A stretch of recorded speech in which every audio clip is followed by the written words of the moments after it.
मन्नाथ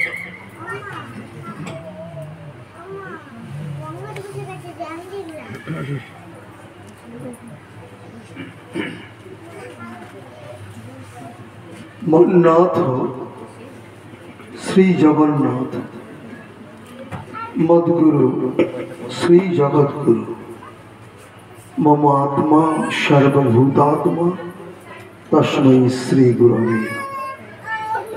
आज परम पुण्य दिन जे महापुरुषेर अपार करुणा धारा आज सारा विश्व परिव्याप्त, जार पादस्पर्शे এই চৌহাড় पुण्यभूमिते रूपायित से आमार हृदय देवता श्री श्री ठाकुर ब्रह्मचारी अनिलानंद जी महाराज श्रीचरणे आमार अनंत कोटि प्रणाम।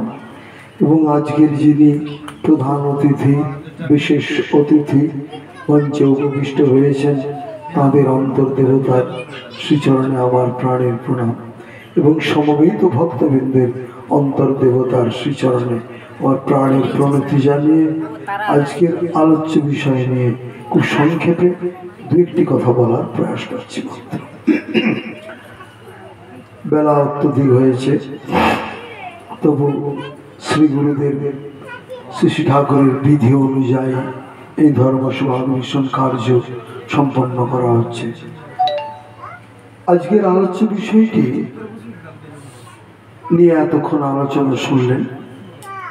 माम एकं शरणं ब्रज, माम एकं आमी एक आमार तुमी शरण ग्रहण करो।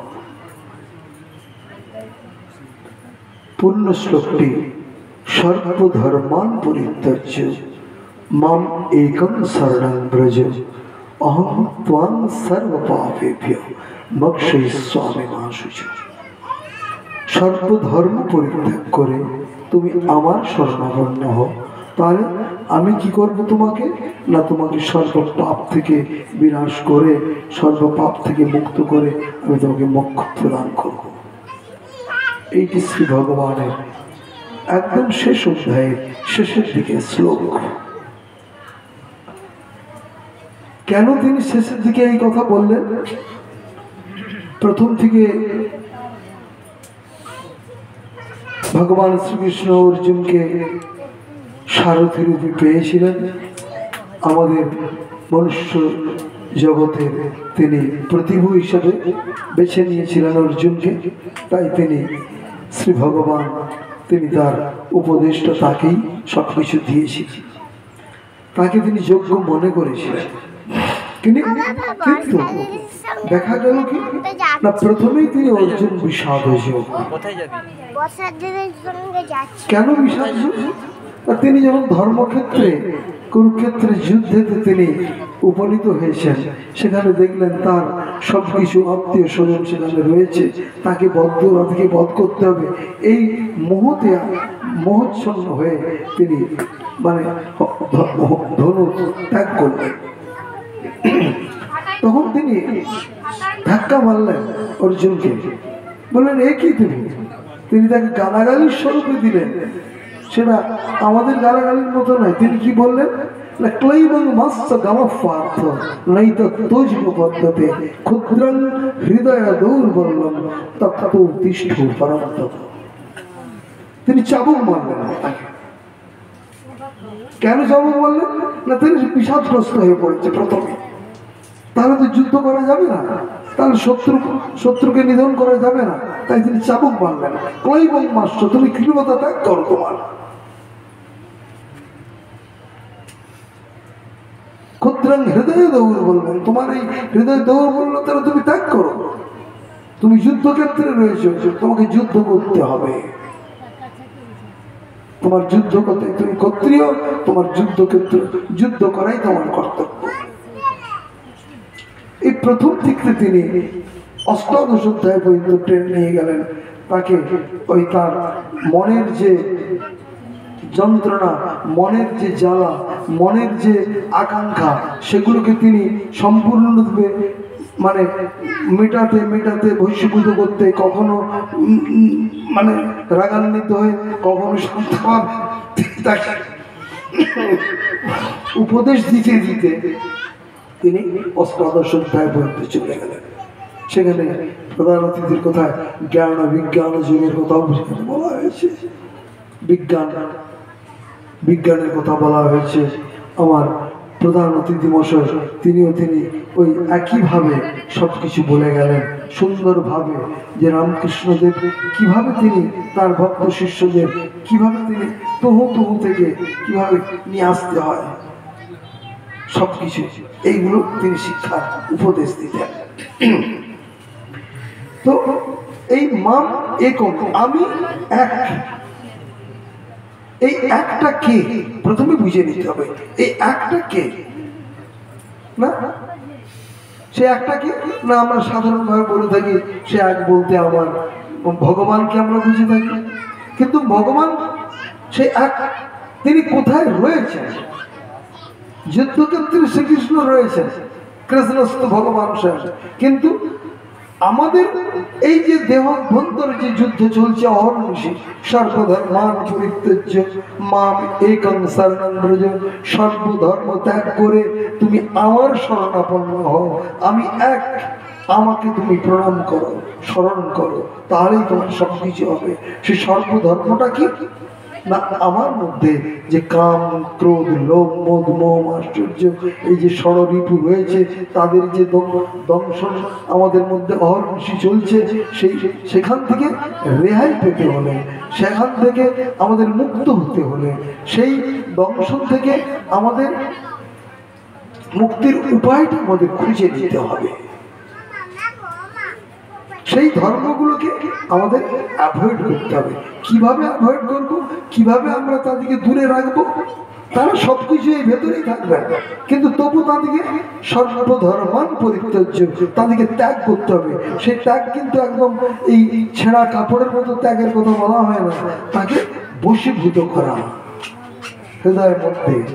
ঠাকুর আমার তাই বললেন, হৃদদেশে অর্জুন তিষ্ঠতি, আমি তোমার, ভগবান শ্রীকৃষ্ণ কি বলছেন, আমি তোমার হৃদয়ের দেশেই বসবাস করছি, কোথাও নেই, মন্দিরে নেই, মসজিদে নেই, গির্জায় নেই, কোথায় নেই, কোথাও আমি নেই। আমি কোথায় না, হৃদদেশে অর্জুন তিষ্ঠতি, আমি তোমার হৃদয়ের দেশে অবস্থান করছি, তুমি আমাকে জেনে নাও, বুঝে নাও, চিনে নাও। সেই এককে ঈশ্বর পরম কৃষ্ণ সচ্চিদানন্দ বিগ্রহ অনাদির আদি গোবিন্দ সর্বকারণ কারণ, সেই এক কি হলো না, একোহং বহু শ্যাম প্রজায়, এক ছিলেন তিনি। তিনি কি করলেন না, তার ইচ্ছে গেল, তার মনের বাসনা গেল, তিনি কি করলেন না, একোহং বহু শ্যাম প্রজায়, তিনি প্রজা সৃষ্টি করলেন। বিভিন্ন জাতি, বিভিন্ন প্রজাতির সব কিছু সৃষ্টিকর্তা। কেন করলেন না, ওই প্রত্যেকের কাছ থেকে তিনি আনন্দটা গ্রহণ করবেন বলে তিনি প্রজা সৃষ্টি করলেন। সেই এককে আমাদের জানতে হবে। সেই তাই ভগবান শ্রীকৃষ্ণ বললেন, আমি তোমার হৃদয় দেশে অবস্থান করছি, তুমি তাকে জেনে নাও, চিনে নাও, বুঝে নাও। ঠাকুর আমার তাই বললেন। পরম গুরু মহারাজ তিনি বিশ্বজনীন কল্যাণ বাণীতে বলছেন, হে বিশ্ববাসী, আমরা সকলে পরম পিতা পরমেশ্বর শ্রী ভগবানের পুত্র কন্যা, একমাত্র তৎপ্রসাদাৎ, তার করুণায় জ্ঞানবান, বিদ্বান, ঐশ্বর্যবান ভক্ত প্রেমিক হওয়া যায়, নচেত কিন্তু নয়। একমাত্র তৎপ্রসাদাৎ, তার করুণায়। তিনি কে না, ওই এক পূর্ণ পরমেশ্বর, তিনি আমার হৃদয় মন্দিরে রয়েছে। তাই ঠাকুর আমার বললেন যে দেহস্থা সর্ববিদ্যাশ্চ, দেহস্থা সর্বদেবতা, দেহস্থা সর্বতীর্থানি, গুরু বাক্যেই লভ্যতে। তোমাকে কোথাও যেতে হবে না, দেহের মধ্যেই তার অবস্থান, তাকে খুঁজে নাও। দেহস্থা সর্বদেবতা, দেহস্থা সর্বতীর্থানি, গুরু বাক্যেই লভ্যতে।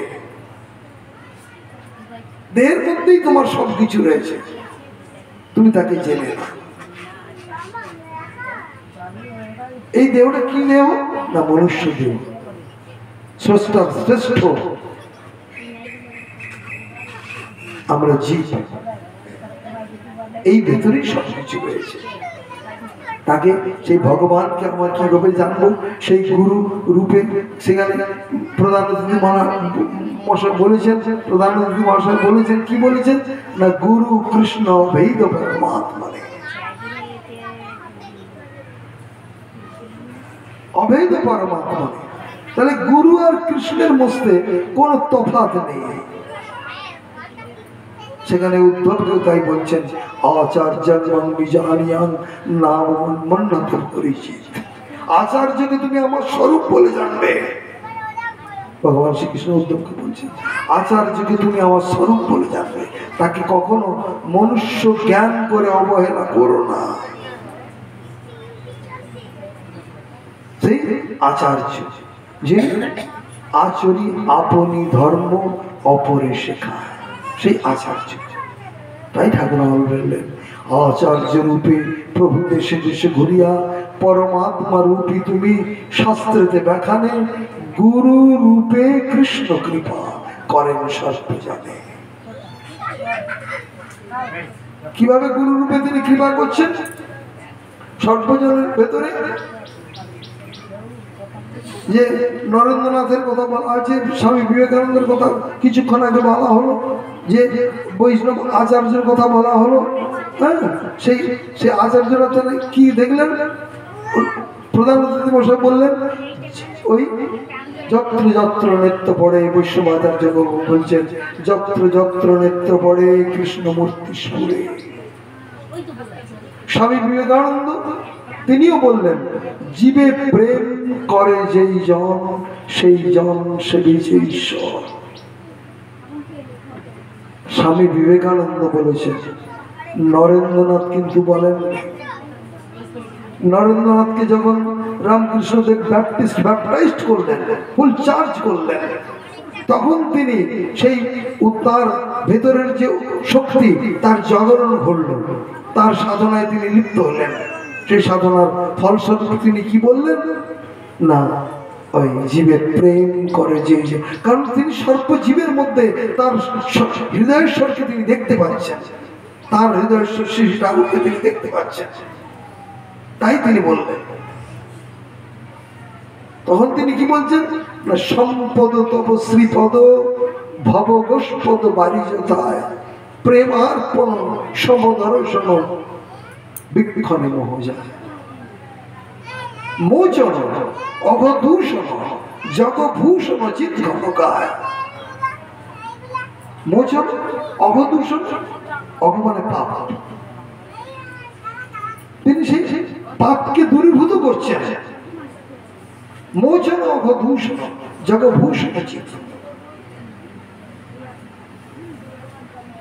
তো সে চিৎ ঘনশ্যামকে তিনি দর্শন করাচ্ছেন। কিভাবে? সবকিছু দূরীভূত করে দিয়ে, তমনাশ করে দিয়ে তিনি দেখাচ্ছেন। ঠিকই ঠাকুর আমার তাই দেখালেন।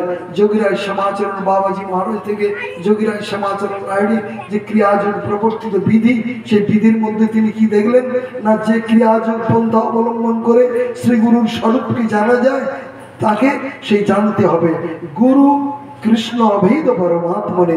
যদি তাই হয়, তাই ঠাকুর আমার বললেন, গুরু কি দেখিবে যদি আত্মাশ্রয় ল, আত্মাই গুরু রূপে সর্বজীবের হৃদয়। গুরু ব্রহ্মা, গুরু বিষ্ণু, গুরুদেব সুনিশ্চয়, গুরু ছাড়া জীবের গতি মুক্তি কব নয়।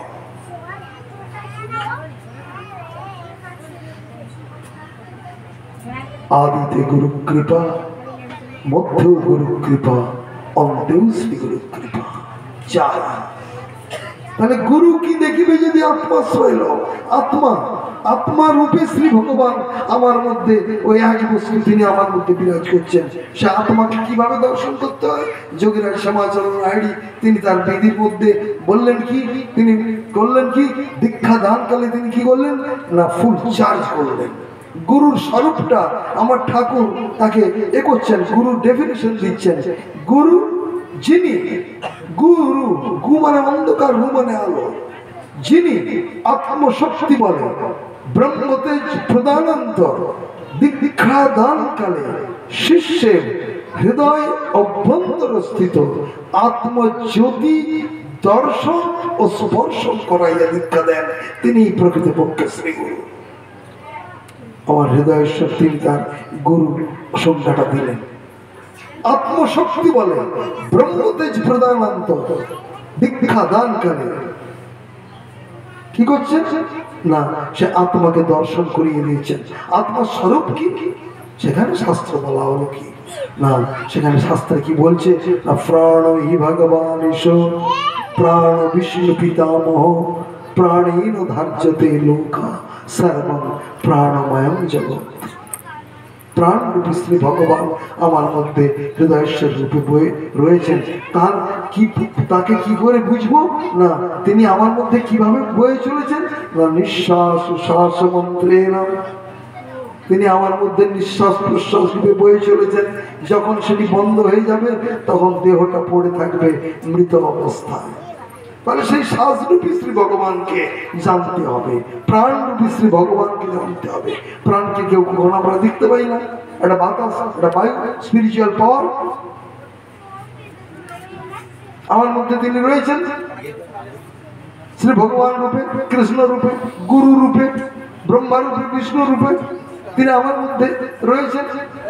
তাহলে সে পাওয়ারটাকে কিভাবে আমরা জানবো না, তখন ঠাকুর আমার বললেন যে প্রাণকে জানার উপায় কি না, তিনি আমার মধ্যে কিভাবে রয়েছেন না, আত্মার রূপে তিনি আমার মধ্যে বিরাজ করছেন।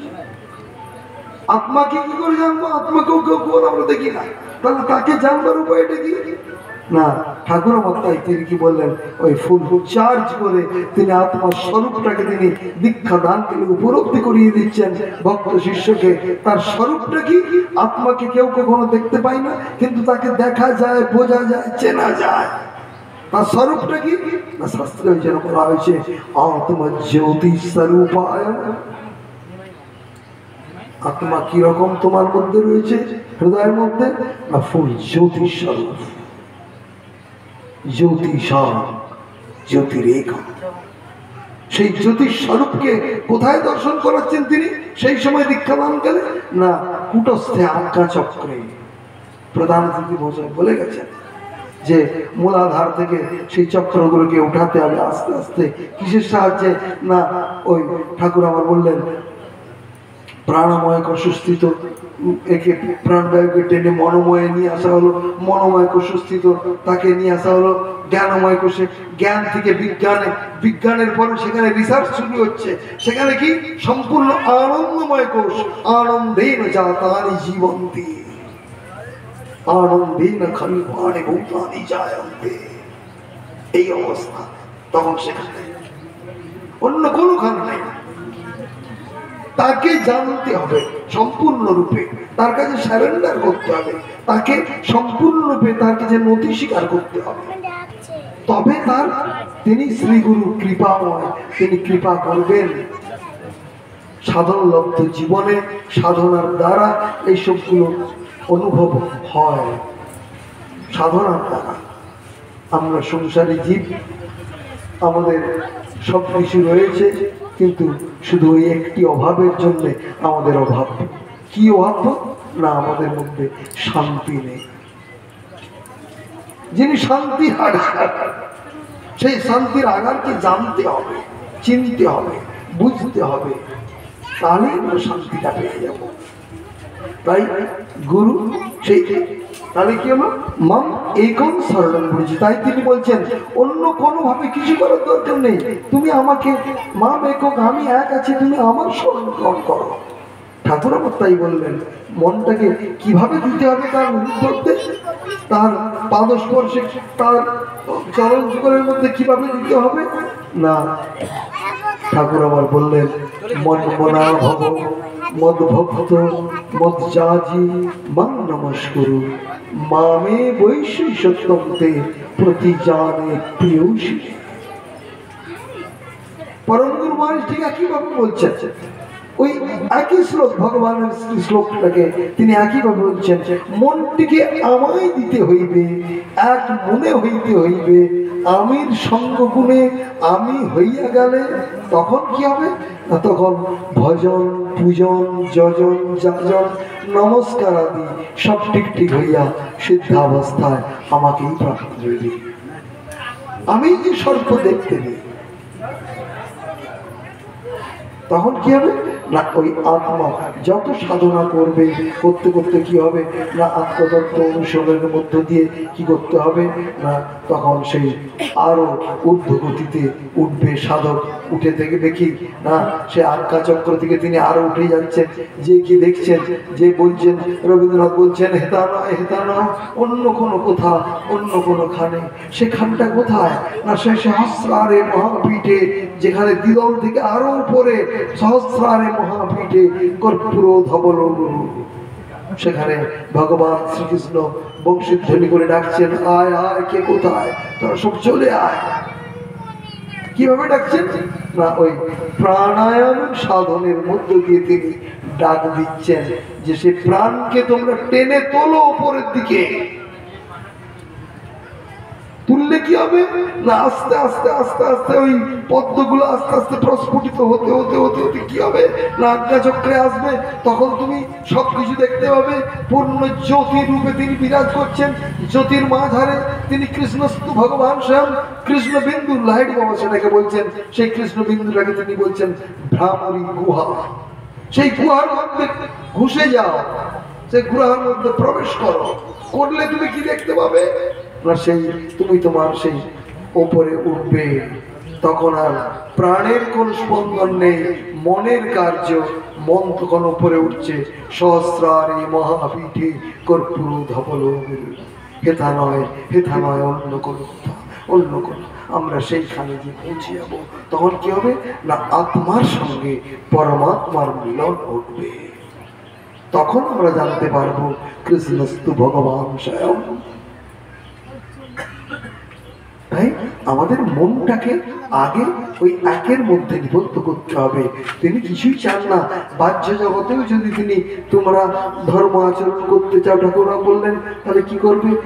গীতাতে ভগবান সুন্দরভাবে বলেছেন, পত্রং পুষ্পং ফলং তোয়ং জমেই ভক্তা প্রযচ্ছতি তদহং প্রহিত উপস্নামি প্রযতাত্মা। আমি যত্ন সহকারে সেগুলো গ্রহণ করি, কিছুই দরকার নেই, ফল জল তুলসী পাতা তুমি দাও, পত্রং পুষ্পং ফলং তোয়ং জমেই ভক্তা প্রযচ্ছতি। এইভাবে আস্তে আস্তে মনকে শ্রীগুরুর ছবির সামনে রেখে মনকে আগে এগিয়ে নিয়ে চলো প্রাণায়াম সাধনের মধ্য দিয়ে। তখন তুমি এই বাহ্য জগতের শ্রীগুরুকে তখন রয়ে যাবে, তখন অন্তর জগতের শ্রীগুরুকে নিয়ে তুমি নাড়াচাড়া করতে থাকবে। আত্মা বই গুরু রেখা, আত্মাই যে শ্রীগুরুদেব, তখন তুমি বুঝতে পারবে, চিনতে পারবে, জানতে পারবে। আজকের এই পুণ্য দিনে পুণ্য মুহূর্তে শ্রীগুরুর শ্রীচরণে আমাদের একান্ত প্রার্থনা হোক, দয়াল শ্রীগুরু তুমি করুণা করে আমাদের মধ্যে যে সাধন পন্থা দিয়েছ, যে ক্রিয়াযোগ সাধন পন্থা আমাদের মধ্যে দিয়েছ, সেই প্রাণের অনুশীলনের সাধন পন্থা দিয়েছ, সেই অনুশীলনের মধ্য দিয়ে যেমন আমরা ইহ জীবনে তোমার সেই দর্শন লাভে ধন্য হতে পারে। গুরু কৃপা হি কে বলো, গুরু কৃপা হি কে বলো, গুরু কৃপা হি কে বলো। জয় জয় জয় জয় জয়।